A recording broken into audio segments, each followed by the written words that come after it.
Hi everybody, welcome to another episode of Bennington Made. I'm your host, Matt Harrington with the Bennington Area Chamber of Commerce, and with me as always is Cat TV. We're here at the location of the Village Chocolate Shop right here in downtown Bennington. They're well known for over 15 years of making some of the best chocolates and sweets that are in the whole region. Let's go inside, meet with Nick and the family, and see just how they make the chocolate that they make. Come on inside.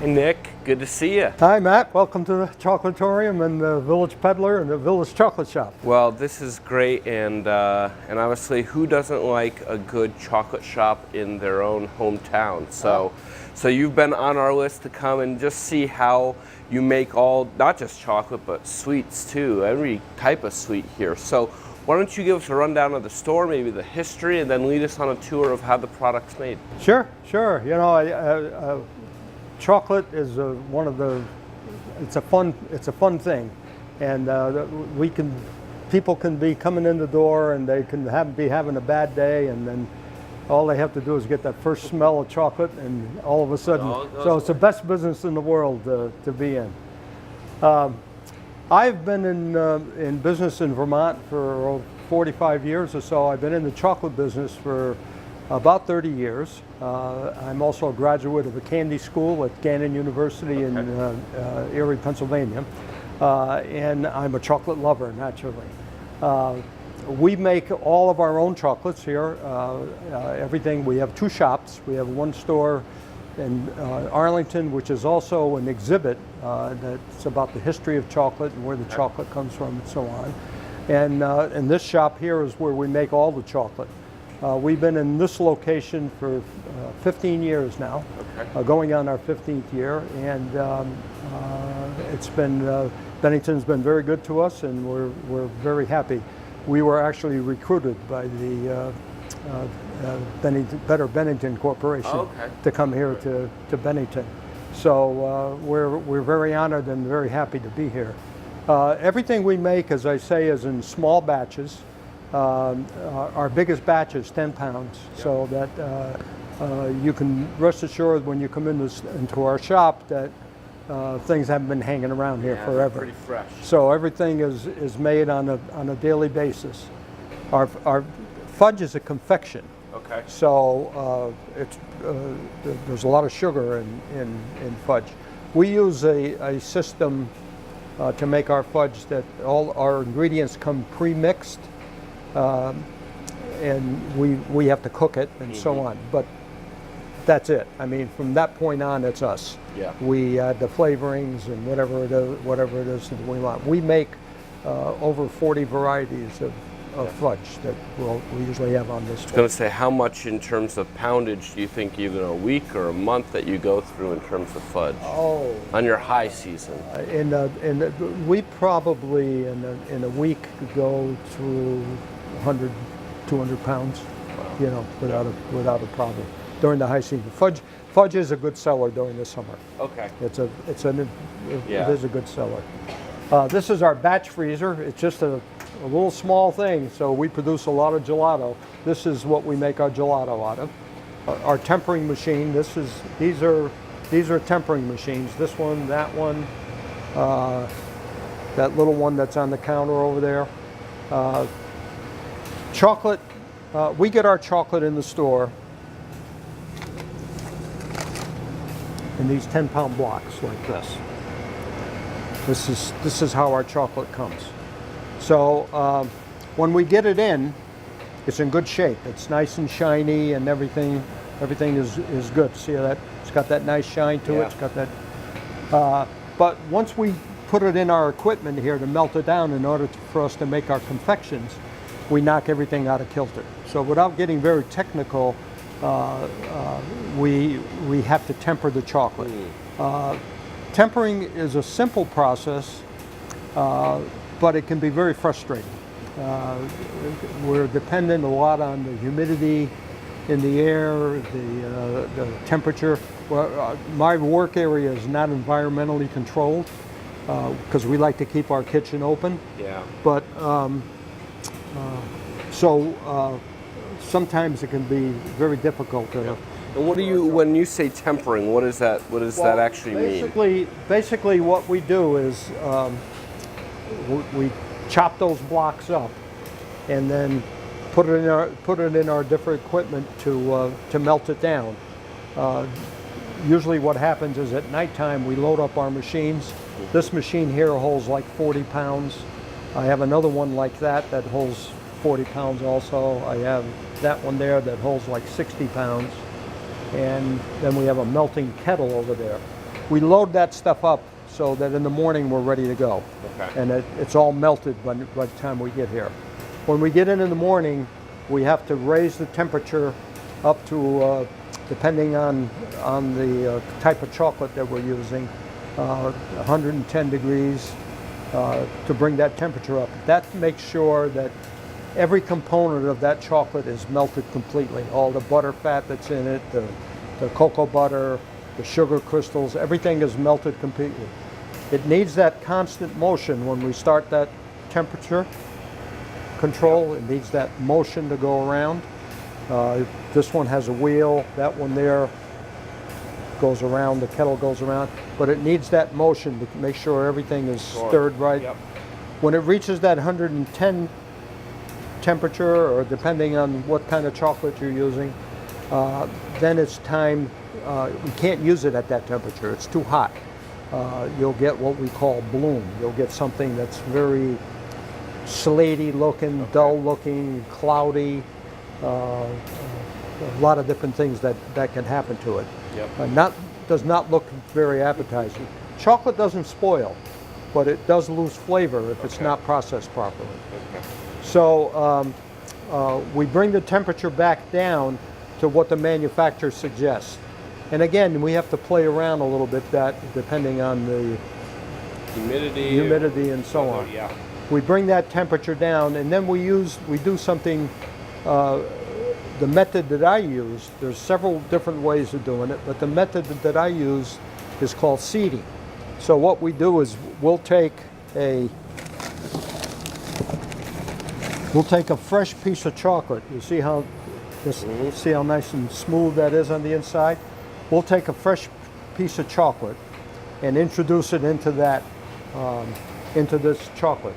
So we bring the temperature down and take that fresh piece of chocolate. Then what happens is, this is in good temper now. What happens is that melts. All those crystals that are in there, the good crystals that we're looking for in that chocolate, will start to, the crystals that are in that chocolate that are bad crystals, they see the crystals that are here, and they start to attach themselves to that. And before you know it, this is all melted, and the chocolate should be at temperature. Okay. Here is our roving machine. If you've ever seen the I Love Lucy episode where she, well, this is basically what that is. What happens is, here's the test. We put our pieces here. It comes around here, and there's a wheel here. It puts a bottom on the chocolate. Puts the bottom on the chocolate. Comes on, transfers onto this plate, and this is a cold plate. That sets the bottom. It'll make the bottom set. So it comes through here, then it goes in there, and it gets a nice bath of chocolate. There's a wheel that goes around there. Oh yeah. Kenny will stand right here, and if whatever decorating or anything like that we have to do to it, it'll happen here. Goes through the tunnel. This is 40 feet. The tunnel is designed so that in the beginning it's a little warmer, so that we don't shock the chocolate. Okay. And then it gets colder as it comes down in, then there's another compressor here, and that compressor brings it back up so that by the time it gets out here, by the time it comes out here, it's almost at room temperature, so that we don't get. So there's a little curve in the chocolate, and somebody stands here and packs it. This is a batch of raspberry cream. We make our own cream. It's made with our fondant and fresh butter.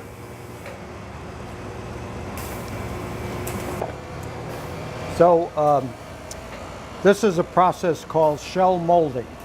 So what he's doing, he's filling that mold up with chocolate. And then he puts it on the vibrator to make sure we get all of those bubbles out of, all the air bubbles. Because if you got air bubbles in, the cream will seep through it.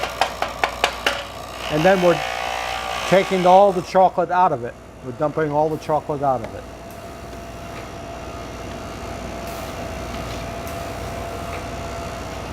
These are all molds that have been set already.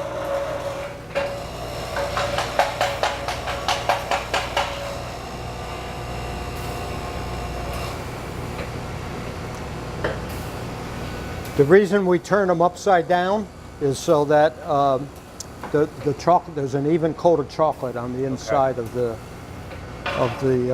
piece. This takes a little more time, but it makes a beautiful piece. You know, at the end, it makes a nice looking piece. So now we take these and we put them into the cooling room to let them set. How long do they stay in the cooling room? It usually takes about 10-15 minutes. Okay. Yeah.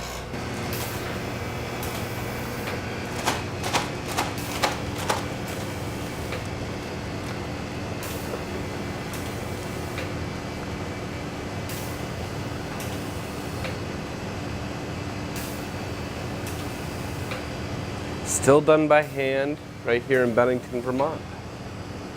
Everything is done by hand, like I say, in small batches. These molds all filled. What has to happen, we have to put a bottom on it.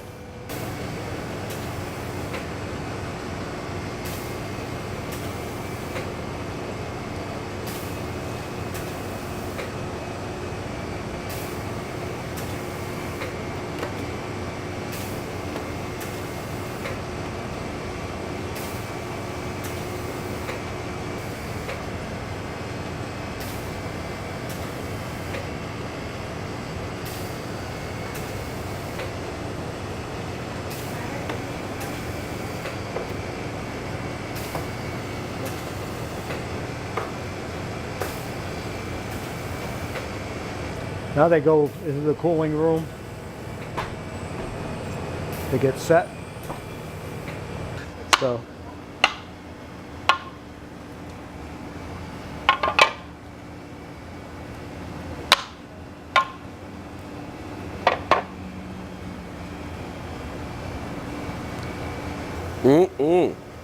That's good.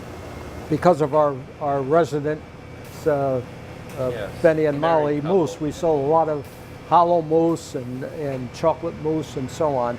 So we use a system that I refer to as fill and dump. We take our mold after they've been put together.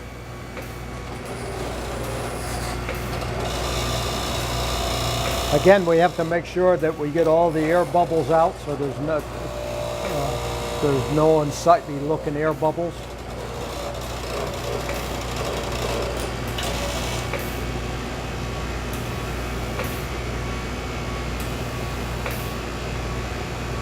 This is a pump. It comes in handy when we're doing stuff where we have to do So now we just, after he's filled it up, he empties it out.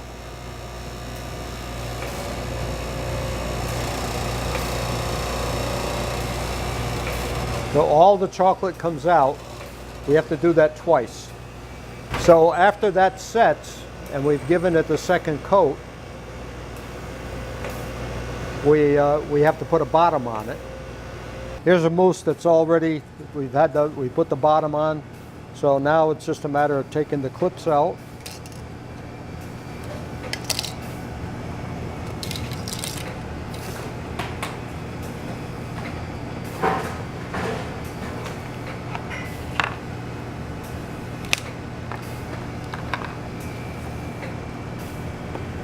So we let that set a little bit, and then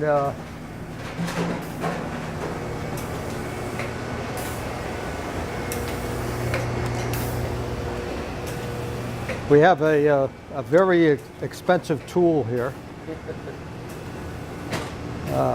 Cheese grater.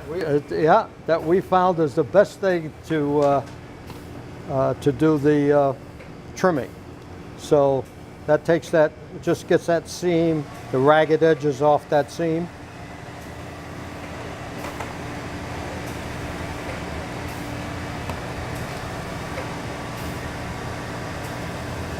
And it seems pretty sturdy at this point. You've done 2 coats on it. Yeah, on the inside. yeah.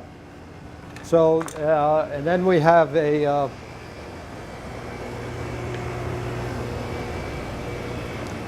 this is a camel hair brush.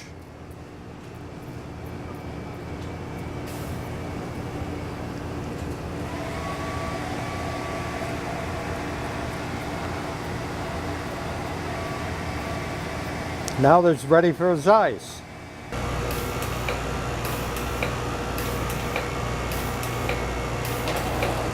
Again, we're putting it on the vibrator just to make sure that we get all the air bubbles out and to even the chocolate out. But by having that pump, that metered pump, it gives us just the right amount of chocolate each time so that we don't get a varying weight. They've been setting in the cooler and now they're ready to come out. So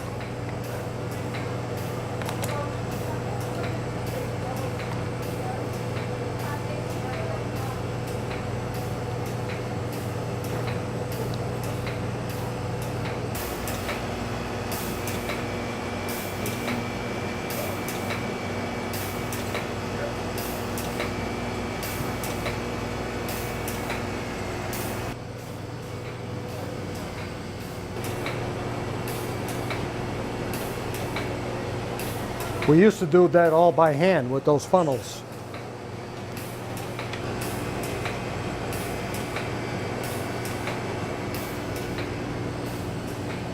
This is our kettle. We make butter crunch. We make a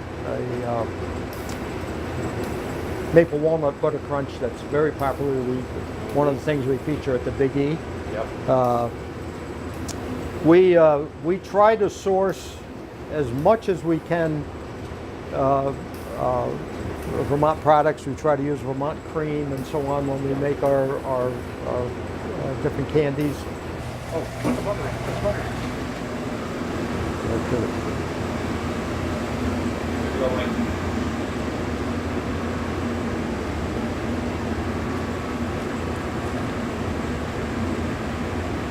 So the optimum temperature for the caramel is 240 to 42 in that area there. And then what are we making with the caramel? Here's a question for you. Are you a caramel person or are you a caramel person? We have to ask the expert here. Yeah, I'm a caramel person. I'm a caramel person, but there you have it, it's pronounced folks. different ways. Yeah. And, it's a regional thing. Yeah, I think. that's what it is. 240, 241.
These will go through the enrobing machine after they've set.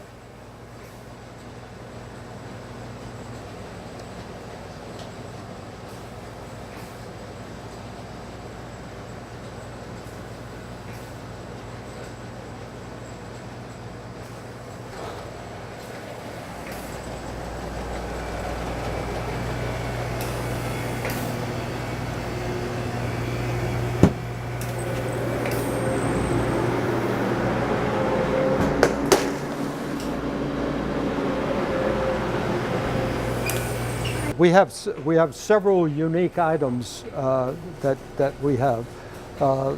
This one here we call a peanut butter mud puddle. It's a result of a contest that my daughter held at her school. She works at the American School for the Deaf, and she asked people to design what they would like in a candy bar or a certain candy. This one actually came in third. The one I chose that came in number one was it was called a purple turtle. It was a turtle with raspberry cream on it. I thought it would be a winner. Never sold. These took off, and so we feature them. This is called the Fix, and it's also the result of a contest that we ran for one of our Friday night events, and that was the number one winner. And then we make a variety of different candy bars that are our own inventions that you won't find anyplace else. This one's called the Avalanche Bar. It's got marshmallow, coconut in it, and this one is called the Sin Cake. It's got caramel, cashews, pecans, marshmallow, covered in milk chocolate, then covered in white chocolate. This one is a Devil Bar. It's got chocolate fudge, caramel, chocolate ganache in it, covered in milk chocolate. This is the same version as that, only we call it Death by Chocolate. This one is Death by Peanut Butter. These are all unique flavors. This one is a Vin Bar, named after a friend of mine. His name is Vinny. This one is Monty Bar, named after me. So we try to do a lot of different unique things. In our peanut butter cup, this is your normal size peanut butter cup. This is our peanut butter cup. Oh yeah. We go big or we go home in Vermont. And Nick's doing it right here, making things just a little bit bigger. Especially those peanut butter cups. You have an affinity for making those quite large. Yes, I get accused of making too many things with peanut butter because I'm a peanut butter To each their own, right? To each their own sweet tooth. Well, Nick, thank you so much for having us Thank here. you. Thanks for coming. And we want people to stop on by and pick the whole assortment that you've made for us here right in Bennington, Vermont. Yep. All right, thanks. Thank you for joining us for another episode of Bennington Made. Make sure you tune in to all our episodes on Cat TV or over at the Facebook pages of the Chamber and Cat TV. How's that for clothing?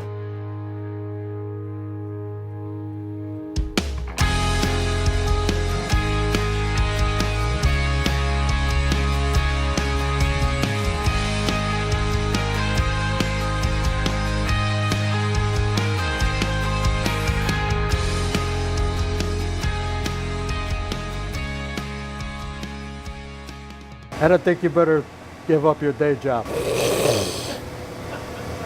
Neither are you, Nick. We want to see these chocolates around here for the next 25, 50 years.